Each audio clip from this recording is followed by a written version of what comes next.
পাঁচটা শর্ত সাপেক্ষে আমাদের তওবা কবুল করবে কে? তওবা কবুল হওয়ার কিছু শর্ত আছে পাঁচটা। কয়টা? চিৎকার মেরে বলতে হবে, তওবা কবুল হওয়ার শর্ত কয়টা?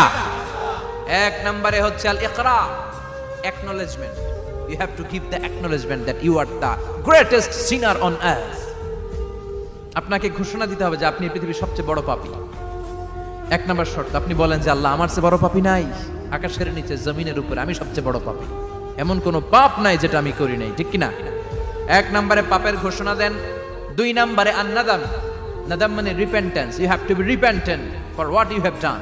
আপনাকে অনুতপ্ত হতে হবে, চোখের পানি ছাড়তে হবে। আল্লাহ, আমি লজ্জিত, আল্লাহ আমি নাদান, আমি পিশাচ, আমারে মাফ করে দাও। তার মানে স্বীকার গেলেন কি অন্যায় করেছেন। দুই নম্বরে আপনি অনুতপ্ত হলেন। তিন নম্বরে স্টপ, যেই পাপ করতেছিলেন ওইটা থামান। Stop what you have done, যেটা করতেছিলেন আগে থামান। আপনি সুদ খাইছেন,